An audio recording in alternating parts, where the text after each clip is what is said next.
안녕하십니까. 주말 잘 보내셨습니까? 지금 밤 늦은 시간인 것 같은데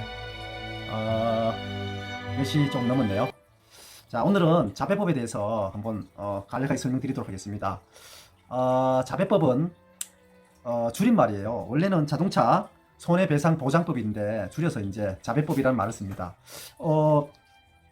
자배법은 민법의 특별법입니다. 우리 옛날에 자동차가 많지 않을 때는 어떻든 산업화되면서 자동차가 많이 생김으로써 피해자들이 이제 구제받을 방법이 없어지고 이런 것들이 생기다 보니까 이제 자배법을 이제 만들어서 피해자들을 이제 구제하는데 사용한다고 보시면 됩니다.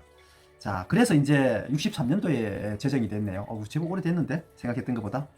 자, 피해자를 보호하는 차원에서 어떤 것이 있냐면 배상책임 주체를 확대하는 겁니다. 배상책임 주체를 예를 들어 이제 주체를 확대하고 그다음에 그 조건부 무과실 책임주의를 채택하고 있고 그 입증 책임을 전환하고 있어요. 이건 무슨 말이냐면은 원래 불법 행위는 피해자가 입증 책임이 있는데 너 가해자가 가실이 없다든지 이런 걸 입증해야 된다는 거예요. 그렇지 않으면 다 책임을 져야 된다는 거죠. 그래서 피해자에게 더 유리하죠.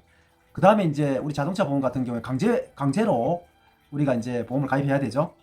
가입 안 하면 뭐 형사처벌이나 뭐 과태료 뭐 이런 규정이 있지 않습니까? 그 다음에 이제 보험을 대인배 이상 1을 가입하지 않을 경우에는 이제 정부에서 정부 자동차 손해보장 사업이라 해서 이제 하고 있는데 사실 명칭이 정부에서 하는 거지만 우리 불특정 차를 가진 불특정 다수인이 다 돈을 내서 사실은 하는 거예요.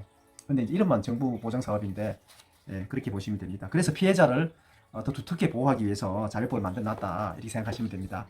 자, 이게 이제 자동차 손해배상보장법 즉 자배법 3조에서 어떤 규정을 하고 있냐면 운행자 책임을 주고 있거든요. 운행자 책임을 지고 있는데 이게 용어가 뭐냐면 자기를 위하여 자동차를 운행하는 자, 그 운행으로 타인을 사망케 하거나 부상케 한 경우에는 손해배상 책임을 진다 이렇게 되어 있습니다. 다만 이 다수 조항이 뭐냐면 조건부 무과실 책임이에요. 다만 각 호의 어느 하나에 해당하면 그러하지 아니하다 이건데 각 호가 뭐냐면 승객인 경우와 승객이 아니한 경우가 있습니다. 승객이 고의나 자살 행위로 사망하거나 부상한 경우는 그러하지 않는다에 속하죠. 그리고 배상하지 않는다는 겁니다. 승객이 운전하고 있는데 옆에 승객이 고의로 자기가 고의나 자살 행위로 사망해서 죽는 경우 운행 책임이 없다는 거예요. 그 다음에 이제 승객이 아닌 경우 차를 타고 가고 있는데 밖에 뭐 보행자 이런 거죠.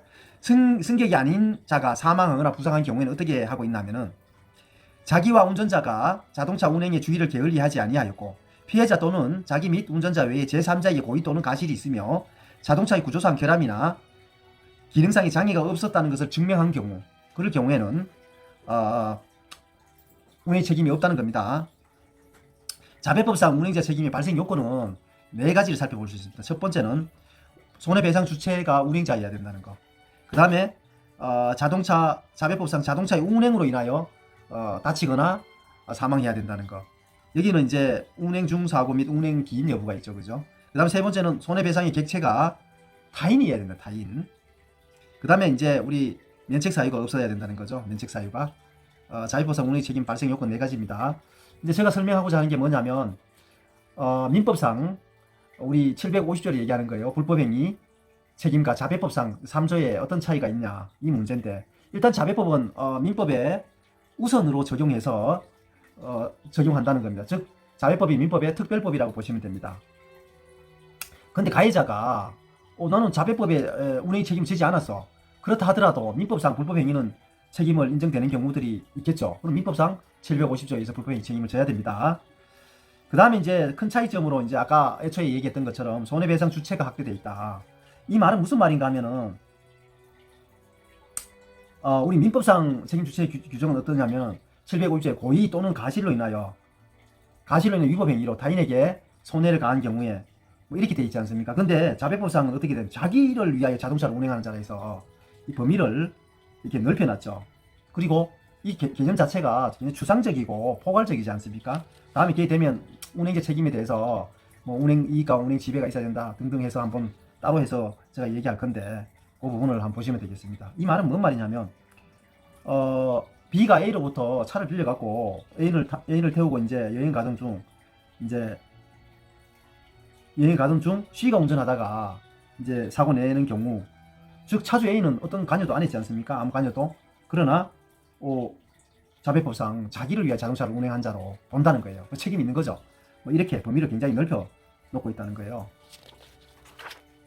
그 다음에 입증 책임의 두 번째로 전환을 볼 수 있는데, 우리 민법 750조에 의하면 피해자가 고의 과실이 있다거나 고책 위손인 책임 능력, 위법성, 그 다음에 손해 발생의 사실, 그 다음에 인과관계, 상당 인과관계, 이 누가 입증해야 된다고요?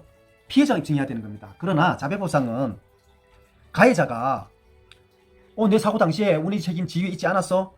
또 면책 요건이 존재하는 사실을 누가 입증해야 된다고요? 가해자가 입증해야 돼요. 가해자가. 그래서 통상 가해 운전자는 자배법상 그 운행자로 추정하죠.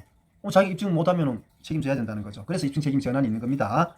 세 번째로 이제 아까 얘기했던 것처럼 조건부 무과실 책임주의를 채택하고 있어요. 이제 아까 얘기했던 것처럼 민법은 가실 책임주의입니다. 그 아까 750조 불법행위가 고의 가실로 인하여 타인에게 손해를 가하는데 그 손해를 배상할 책임이 있다는 거죠. 그럼 자배법은 승객인 경우와 비승객인 경우 조건을 두고 있죠. 승객인 경우는 뭐 해야 돼요? 고의나 또 뭐죠? 고의나 자살 행위로 사망이나 사상된 경우는 조건을 둬서 그런 조건에 해당하는 경우에만 운행 책임지지 않는다는 겁니다. 그런데 그 다음에 승객 외에는 또 조건을 두고 있습니다. 어떤 조건을 두고 있냐면은 운행자 및 운전자의 무과실, 운행자와 운전자에는 과실이 없어. 그 다음 피해자 내지 제3자의 과실, 운행했던 사람과 운전자의 과실이 없는 경우입니다. 그리고 피해자 내지 제3자 다른 사람의 과실로 인해서 이제 생겼다는 거. 그 다음에 자동차에 구조상 결함이나 기능상 장애가 없었음을 입증해야 돼요. 그랬을 때 책임이 없는 겁니다. 즉 조건부 무과실 책임주의 채택하고 있다는 거. 그 다음에 손해배상의 객체의 차이, 상대방 타인의 그 차이가 있다는 겁니다. 자배법상 타인에 해당되는데, 자배법상 타인은 민법상 타인과 구별되는데 어떻게 구별되냐면은, 자배법은 타인은 운행자와 운전자를 제외한 사람을 타인으로 보고 있습니다. 그러나 민법은 운전 당사자를 제외한 자를 타인으로 보고 있습니다. 상당히 차이가 있죠, 그죠?